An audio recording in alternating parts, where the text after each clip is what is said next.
Emily Parker sat quietly in the mathematics classroom at Westfield University.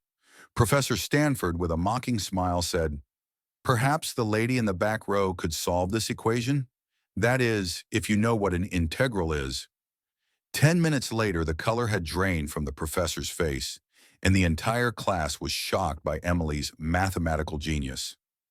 Westfield University was one of the country's most respected academic institutions. Founded in 1845, it was known for its stone buildings from the 19th century, wide lawns, historic library, and especially its prestigious mathematics department. The brightest minds from across the country and around the world came here to benefit from Westfield's academic excellence. Thompson Hall, the most impressive building of the mathematics faculty, rose in the heart of the campus. Built in 1879, this Gothic-style structure had an impressive appearance with its pointed towers, stained glass windows, and oak-carved doors. Inside the high-ceiling corridors, portraits of famous mathematicians on the walls and wood-paneled amphitheaters reflected the university's traditional academic atmosphere. The large amphitheater on the third floor of Thompson Hall hosted the Calculus 3 class 3 times a week. This was the most challenging of the mathematical analysis courses and many students' worst nightmare. The failure rate was over 40%, and at least 5 students withdrew from the course each semester. The instructor of the course, Professor Richard Stanford, was a recognized name in the world of mathematics. At 58, he was tall, thin, and always wore a 3-piece suit. His stern facial features, thin-frame glasses, and silver-flecked short-cut hair gave him an authoritative air. A faculty member at Westfield for 20 years, Stanford had made significant contributions to algebraic topology and won 2 prestigious mathematics awards. Known among students as Ruthless Richard, Stanford was famous for his challenging classes and strict evaluation criteria. Getting an A in his course was like earning a Medal of Honor in the mathematics department. However, his teaching style was controversial.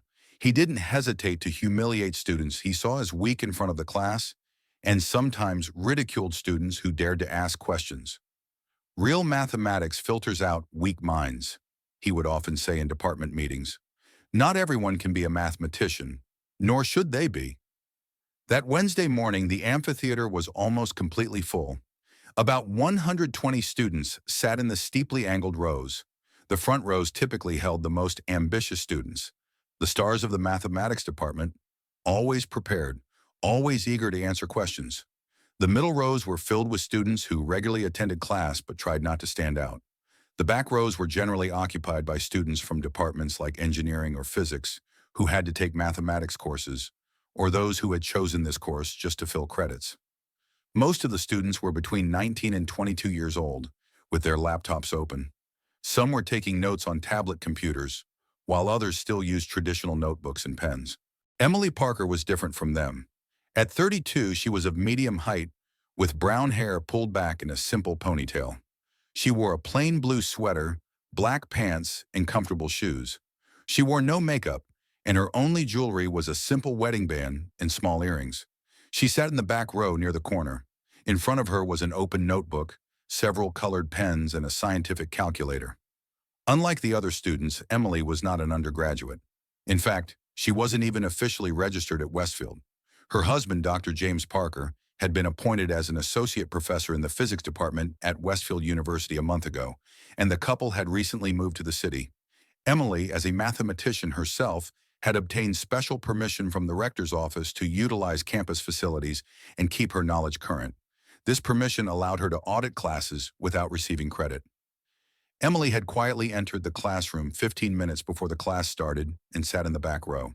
While other students chatted in groups, she was reviewing her notes. Revisiting topics covered in the previous class was a habit for her. At exactly 10 a.m., Professor Stanford entered through the door as usual. His steps were determined, his posture upright. As he walked toward the podium, the class immediately fell silent. "Good morning," said Stanford, his tone cold and distant. He never smiled. "Today we will deepen our understanding of the derivative concept in multivariable functions. This is a topic that many of you will struggle to grasp, but I'm aware that there are many students in this class who don't expect to succeed anyway." Several students shifted uncomfortably. Stanford's motivational technique was as usual, fear and intimidation. Stanford began writing a series of complex formulas on the blackboard. His handwriting was perfect and legible. These formulas are our basic tools for calculating the derivatives of vector-valued functions, he explained as he filled the board. Without them, many problems in physics and engineering would become unsolvable. The classroom was silent except for the sound of chalk and Stanford's monotone voice. Students were taking notes rapidly. Since Stanford didn't allow his lectures to be recorded, every word was valuable. For about 45 minutes, Stanford explained the basic theories and rules of derivatives. Then he suddenly stopped and wrote a particularly difficult problem on the board. An integral involving partial derivatives of a multivariable function, with several extra challenges. Now, said Stanford, pointing to the problem written on the board, who can solve this equation? Let me guess, our usual volunteers. His eyes scanned the familiar faces in the front rows, students who always raised their hands and generally gave correct answers. But today he was in a different mood. Perhaps he was a bit bored, or maybe he was just looking for a different victim. His eyes deliberately moved to the back rows and stopped on Emily. Emily was carefully taking notes and didn't notice Stanford looking at her. The lady in the back row, Stanford said loudly so everyone could hear. His voice echoed in the amphitheater. Yes, you in the blue sweater. Emily raised her head, looked around, and realized the professor was pointing at her. There was a slight expression of surprise on her face. Perhaps you could solve this equation, said Stanford with a mocking smile. His tone contained more mockery than challenge. That is, if you know what an integral is. There was a slight chuckle in the class. Some students put their hands over their mouths to hide their amusement. Everyone turned to look at Emily. Most students hadn't even noticed her before. Some were looking at each other as if to say, "Who is this?" Stanford was enjoying this scene. He had found a new face and could subject her to his test. Such moments were part of his teaching approach. Under pressure, everyone's true capability would emerge. Emily hesitated for a moment. Clearly the professor wanted to humiliate her, probably thinking she didn't understand what was written on the board. Maybe he wanted to remove her from the class. After all, Emily wasn't officially a registered student. She took a deep breath, picked up her notebook and pen, and stood up. There was a calm expression on her face, showing neither fear nor anger. Yes, I can solve it, she said in a calm voice. Stanford looked slightly surprised. Usually students didn't respond to his challenges so quickly. He expected them to stutter, make excuses, or simply say, I don't know. Well, he said, extending the chalk. There was a slight mockery in his tone. Please show us. Try to be quick so as not to waste the class's time. Emily slowly walked to the board. Students watched with curiosity. Some were expecting to see Stanford humiliate another victim, like a form of entertainment. Some were concerned for Emily. They imagined how stressful it would be if they were in her place. Emily took the chalk and looked at the equation on the board. This was a complex problem involving partial derivatives of a multivariable function, and it also contained several traps, details that could lead to a wrong result if solved with standard methods. However, there was no fear on Emily's face, just deep concentration. It was as if the class, the professor, the spectators, they had all disappeared. There was only her and the mathematical problem. She touched the chalk to the board and began to write. Her handwriting was neat and legible. First, she arranged the problem more systematically, clarified the symbols, and then began to proceed step by step toward the solution. Stanford crossed his arms and began to watch. Initially, there was a mocking smile on his face. He enjoyed watching such struggles. But as Emily progressed, his smile slowly faded. Emily wasn't just following a standard solution path. She was using a more elegant, more sophisticated approach. First, she subjected the function to a coordinate transformation. This was a step that significantly simplified the problem, but it required an advanced mathematical intuition to think of it. There was silence in the classroom. Students were watching with amazement the mathematical mastery Emily was displaying on the board. Emily proceeded step by step, clarifying each stage without hesitation. Here, by identifying the singularity points of the function, we can change the integral path, Emily explained, as if she were teaching the class. This can be seen as an application of Stokes's theorem. Stanford's eyes widened. Stokes's theorem was one of the most advanced topics in Calculus 3, and they hadn't covered it yet. Emily not only knew the theorem, but was applying it creatively. 5 minutes later, the color had drained from Stanford's face.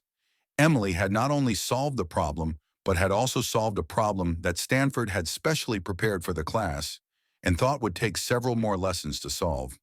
As Emily wrote the final equations, there was a respectful silence in the class. When she drew the last chalk mark, she boxed the result. And thus, said Emily, writing the final equation, we find the answer, 2 pi over 3. The classroom was completely silent. Everyone was looking at Emily in amazement. Some students were looking at each other in shock, while others were secretly taking notes on their phones. There was an expression of surprise and slight discomfort on Stanford's face.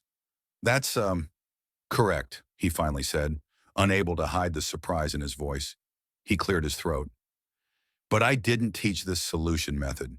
Coordinate transformation and Stokes's theorem are topics for our future lessons. I know, said Emily calmly. I used a slightly different approach. If I may, I'd like to add this as well.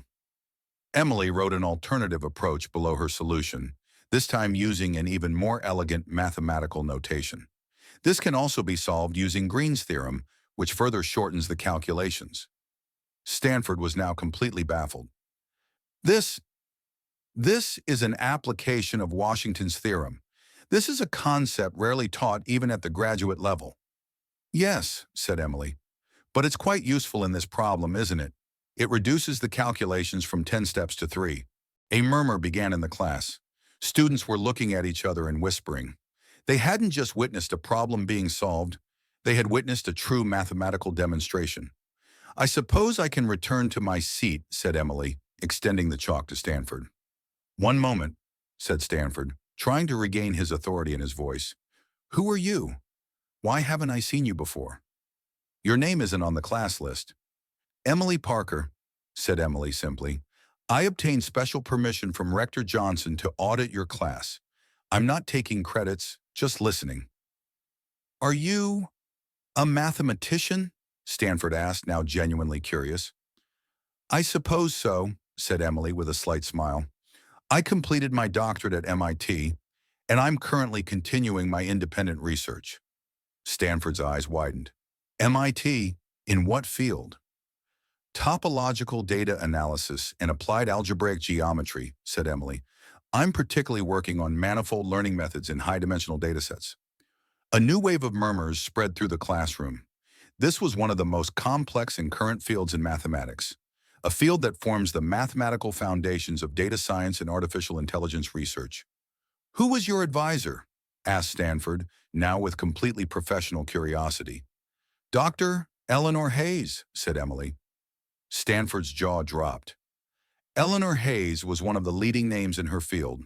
Her work, essay and modular forms, was one of the cornerstones of modern mathematics. Even Stanford had great respect for her work. But why? Why are you sitting in the back row? Why didn't you introduce yourself? It would have been an honor to meet you, said Stanford, now speaking in a completely different tone. Emily shrugged. I just love mathematics and want to continue learning.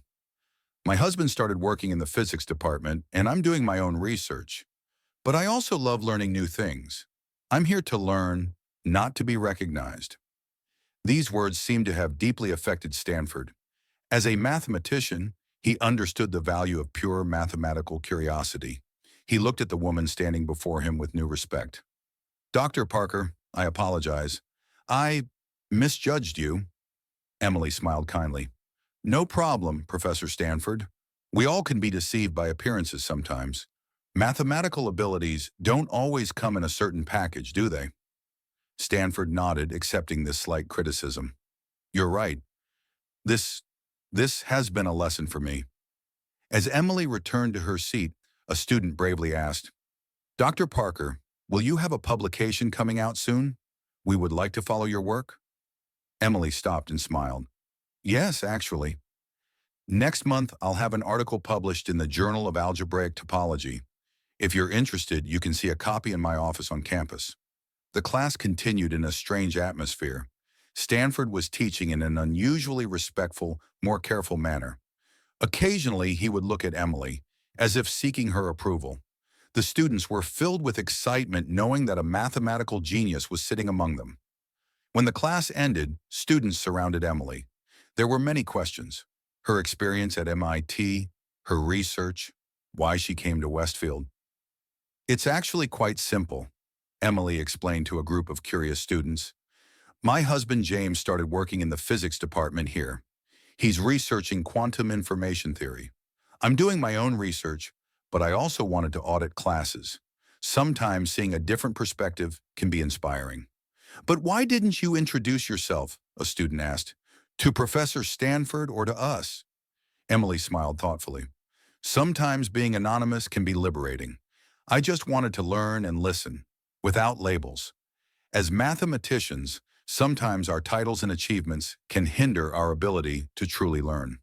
Another student asked, Dr. Parker, what do you think of Professor Stanford's class? Emily answered diplomatically, Professor Stanford is clearly a knowledgeable mathematician. Everyone has different teaching styles. My style might be different, but that doesn't diminish the value of his approach. As the class dispersed, Professor Stanford approached Emily.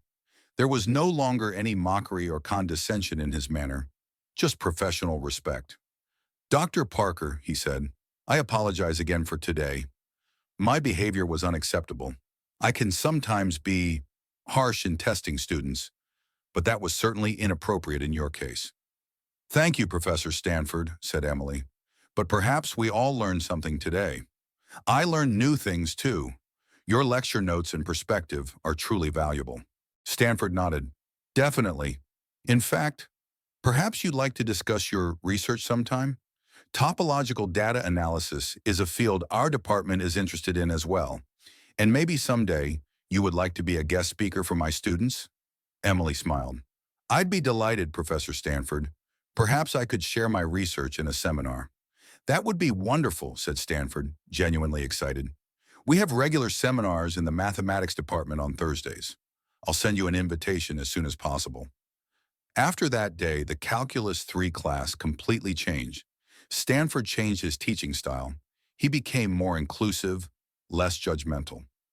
Emily now sat in the front row instead of the back, and sometimes Stanford would ask for her opinion. Students were privileged to watch both mathematicians learn from each other. 2 weeks later, Emily gave her first seminar talk. Topological data analysis and modern machine learning, intersection points. The largest classroom in the mathematics department was completely full, with some people even standing. Emily's presentation was brilliant. She explained complex mathematical concepts in a way everyone could understand, enriching them with examples. All the faculty members, including Stanford, were impressed. During the question and answer section of the seminar, Professor Stanford spoke up. Dr. Parker, your work is truly impressive. It would be wonderful to see a mathematician like you in our faculty. Perhaps you would consider a visiting faculty position? Emily looked surprised. That's a very kind offer, Professor Stanford. I'll definitely think about it. A month later, at Stanford's invitation, Emily started a course series titled Topological Approaches in Modern Mathematics. These weekly classes attracted students and professors not only from the mathematics department, but from other departments as well. Emily's teaching style was completely different from Stanford's. It was warm, inclusive, and encouraging. She constantly asked students questions, pushed them to think, but never belittled them. She patiently answered even the simplest questions, respecting each student's pace of learning. Stanford attended most of these classes, sat in the back row, and took notes. Sometimes he admitted that he was rethinking his own teaching methods. Perhaps I've been approaching it wrong all these years, he said one day to Emily during their post-class conversation. Pushing students doesn't always develop them. Sometimes supporting, encouraging can be more effective. Emily nodded understandingly. Every student is different, Professor Stanford. Some thrive under pressure, others with encouragement and support. A good educator should be able to see the needs of each student. At the end of the semester, Westfield University offered Emily a visiting faculty position in the mathematics department. Emily accepted, and a new chapter began in the historic corridors of Thompson Hall. Now she was teaching a new course called Mathematical Thinking and Problem Solving, together with Professor Stanford. This course was different from traditional mathematics courses. It didn't just teach formulas and theorems, but also taught students mathematical thinking, creative problem solving, and most importantly, the art of being curious and open-minded. Mathematical thinking isn't just about numbers and equations, Emily explained to the class. It's the ability to see the world, recognize patterns, and find creative solutions. And this ability can exist in anyone, of any age, from any background. Stanford nodded in agreement. Dr. Parker is right. For years, I saw mathematics as a discipline accessible to an elite group. But now I understand that mathematical thinking is and should be open to everyone. They often reminded students, in mathematics, appearance means nothing. What matters is the courage and imagination of the mind. A year later, Emily and Stanford started a community program called Mathematics for Everyone. This program aimed to help students who were afraid of mathematics or struggled with it. Every Saturday in the basement of Thompson Hall, volunteer students and faculty members provided support to participants of all ages and levels. Mathematics is not something to be feared, Emily would tell participants. It's just a different language, a different way of thinking. And everyone, yes, everyone can learn this language. Stanford had become one of the most active supporters of this program. I was on the wrong path, he would confess to his colleagues. By portraying mathematics as difficult and inaccessible, we may have lost many potential mathematicians. Dr. Parker showed me the importance of being more inclusive. Emily's presence at Westfield had begun to influence not just the mathematics department, but the entire campus. Students from different departments were eager to attend her classes. Mathematics club membership had doubled. And most importantly, the success rate in mathematics courses had significantly increased. 2 years later, Emily and Stanford published a book titled Mathematical Thinking, A Guide for Everyone. The book explained complex mathematical concepts in a simple and accessible way, showing the applications of mathematical thought in everyday life. The book quickly became a bestseller and began to be used as a textbook in many universities. In the foreword of the book, Stanford had written, Dr. Emily Parker taught me the most valuable lesson in mathematics, which wasn't a formula or theorem. Mathematics is about discovery and curiosity, not hierarchy or elitism. And the greatest mathematical geniuses can come from the most unexpected places. Emily, in her contribution, had written, Mathematics is the common heritage of humanity. It doesn't belong exclusively to any culture, gender, or social class. The beauty and power of mathematics should be accessible to everyone. 3 years later, Emily Parker was elected as the chair of the mathematics department. Before retiring, Stanford had been the strongest voice supporting Emily at the faculty meeting. Dr. Parker is not only an extraordinary mathematician, but also an extraordinary educator and leader, he had said. Her vision will take our department to new heights. Under Emily's chairmanship, the Westfield University Mathematics Department became one of the most inclusive and innovative programs in the country.